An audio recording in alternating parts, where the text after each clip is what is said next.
Nostalgia is a very powerful tool. It can be triggered from anything from the smell of wet leaves on the floor as you're walking to school, from certain sounds that you hear during your days, or even the over-the-top action-filled adverts that you used to see for toys growing up as you watch TV shows.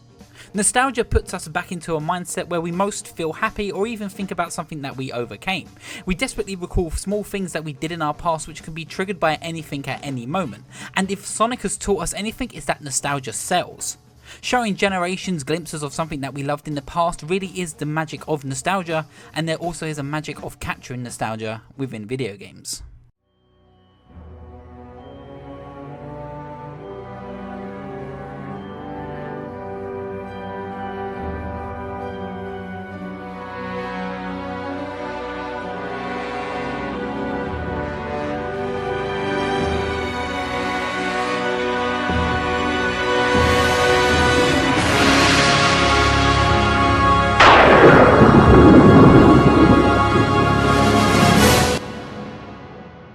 It really is a good feeling when it hits you. It often reminds you of a simpler time in our lives, before we had to pay bills and before we had to face the harsh world which we live in. But nostalgia doesn't have to go that far back. It doesn't always have to go back to being 7 or 11 years old. Actually, I get nostalgia from games that actually came out only a few years ago. Resident Evil 7, for example, first came out when I first started doing this channel, so I get a good sense of nostalgia of what was going through my mind then and what I was actually working on to get out my first video.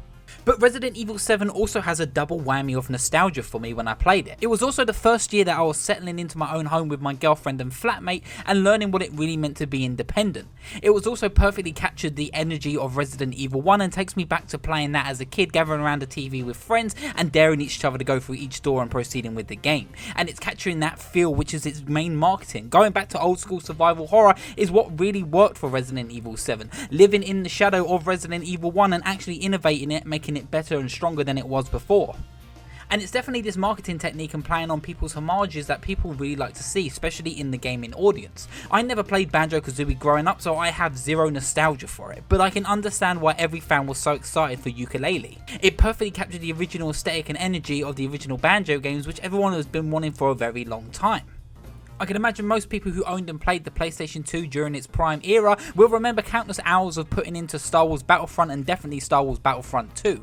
And when they announced they'll be returning in 2015 with a brand new Star Wars Battlefront reboot, it perfectly tapped into their minds, waiting for that long awaited third entry that we never got around to actually getting. And it's why we're having this recent remaster remake boom that's going on at the moment, because people want to relive their memories and enjoy it all with a new lick of paint and see how it compares to nowadays technology, but also just going back in time for a few minutes and enjoying the sweet memories. Have you ever heard of the nostalgia pendulum?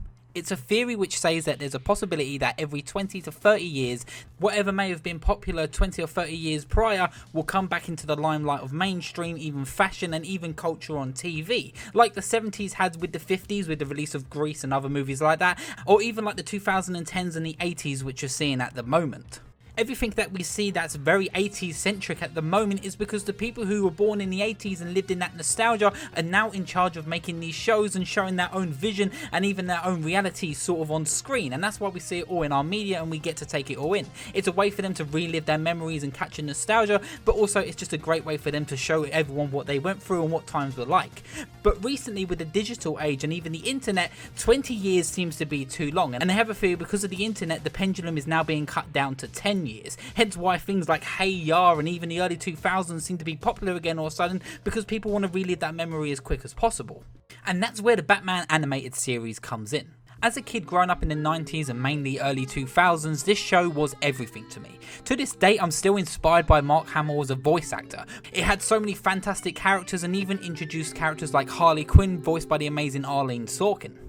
This is easily one of the most important shows I watched growing up, and probably most kids from the 90s and even 2000s. I will happily go back to this day and watch it all over again and soak it all in on a new Blu-ray edition. And in the nostalgia and genuine excitement for the DC universe, I just love it. And in that mindset and excitement, Rocksteady also captured something very important. They crafted Arkham Asylum, which is overall a love letter to the animated series, but also just Batman as comics and even as far as the universe goes as a whole.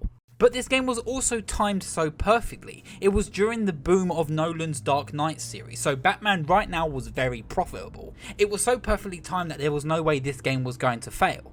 But that's where two very big reasons why this game really knocked it out of the park came in with fans. Both Kevin Conroy and Mark Hamill were reprising their roles from the animated series. These two alone made Batman and Joker feel like genuinely fleshed out characters. They breathed a whole new sense of energy and life into them. Whenever I read comics or whenever I think of these characters, it's these two's voices I hear and even adore to this day.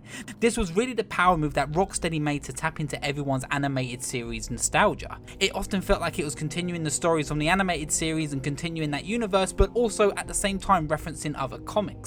Arkham Asylum, A Serious House on a Serious Earth is one of the first comics I've ever read, and this showed a more grim and darker side of the Batman universe and is easily stated as one of the biggest inspirations for this game, even referencing the stories of Armedius Arkham just like in the comic. So having both the animated series and one of the most well-known Batman comics come together, this game ticks every single box in my nostalgic mind, and it also followed one of the most important rules I think when it comes to nostalgia, is that you have to grow up with your audience.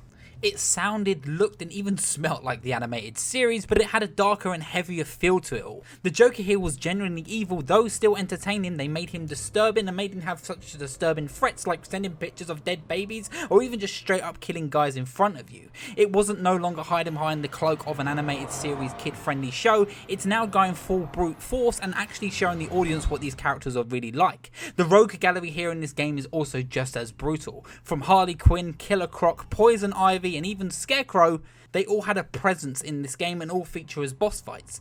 And actually, come to think of it, didn't they all judge Batman in that court episode with Two-Face?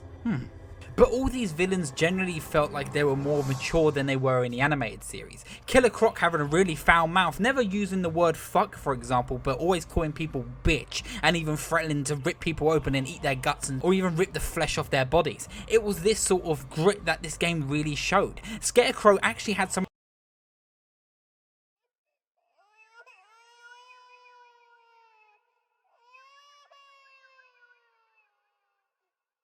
the most memorable parts in the whole entire game, using his fear gas to play on the fears of players and also Batman, showing the darker side to Batman's upbringing and what happened to him as a kid, but also at the same time playing on the expectations of players, emulating what it would be like if your game all of a sudden froze without you knowing if it's saved, knowing if you'll be able to restart the checkpoint and actually do what you did wrong the first time around. It's these ideas that made Scarecrow so memorable in this game because he broke the fourth wall and connected with the players instead of just connecting with Batman. I think when capturing nostalgia and knowing your audience will be older with the audience you're actually trying to capture nostalgia for, growing up with them will be very important and will help them feel like the characters and the worlds that they've come to love and even loved as a child have grown up with them, have been with them through the hard times, and makes them relate more with characters like Batman as they grow up. Nostalgia really does focus on memories, and memories are sometimes not always great. We go through hardships, we learn things about ourselves, we have to experiment sometimes. Sometimes we lose people that we love. If a series like Batman or even Samurai Jack that you grew up with can relate to you as you get older, if it does ever want to come back, that's something way more impressive and even more important to the audience, to know and acknowledge their age or even acknowledge what they may have even gone through, to make you realise what these characters have gone through and even how they sort of overcome these situations that are very similar to your own. And I think this can be seen in so many great films, games and even TV shows that try and capture its audience with nostalgia. As I mentioned earlier, we've recently seen a boom in remakes and remasters, and it's brought life back into characters like Crash Bandicoot or even Spyro the Dragon, or even Crypto from Destroy All Humans. How amazing is it to have these characters back in the limelight after so many years of being mistreated? By remakes with these classics, we have opened new doors to a younger generation to enjoy these great characters and games without the distraction of, outdated graphics personally. Developers are able to give a new and younger audience the great memories that we once had as well, to be able to replay these levels and even learn about these characters and their scenarios in new light and new eyes. I have 4 little brothers who are all born in the early 2000s and they never understood why I loved the Batman animated series so much, but when I talk to them now that they're older, they often reference the memories of me playing Arkham Asylum and how important it was for Kevin Conroy or even Mark Hamill's Joker to be a part of their childhood and also even emulate their voices when they used to play with toys. Rocksteady was really able to bring a new light into the animated series without it having to be directly linked to it, but also in the process creating a new way we play video games in combat and how it's even been handled in games that we still see to this day from Spider-Man. So if you're looking to appreciate and even making reference to the past and bringing it into the future for a new generation, it's always great to grow up with your audience audience. But it can be also just as important to really focus on the innocence of the games that we played growing up, to really emulate that effect and really bring it into someone else's childhood. To make something overly too mature can come across as a little bit cringy and even try hard, but to have that nice in between can be great. But sometimes you don't have to go full mature, and you can create exactly the same game and create new memories for a new generation. So if you're looking to appreciate and even making reference to the past and bringing it into the future for a new generation, it's always great to grow up with your audience. So making something as special as Crash Bandicoot or Spyro and making it someone else's childhood is something just as important for when they want to bring it up again when they're older. Thank you so much for watching. I hope you enjoyed this short nostalgia video. I had so much fun just going back to Arkham Asylum. I still love that game. It's actually my favourite game of all time. It just means so much to me, and I've played it over and over again and sped run the game several times. I can play it yearly. I hope you enjoyed this video. If you did, please leave a like, and why not subscribe for more videos like this every single week. But also, for nostalgia, what is your main nostalgic game? When you think about being a kid, was it Dragon Ball Z Budokai 1? Was it Okami? I don't know, did you even play Papa the Rapper? Like, what was your game growing up? What do you mainly think, and what would you like to actually see be remade to come into the future? Anyway, thank you so much for watching. I hope you enjoyed this video, and of course, I'll see you at the next checkpoints. Bye bye.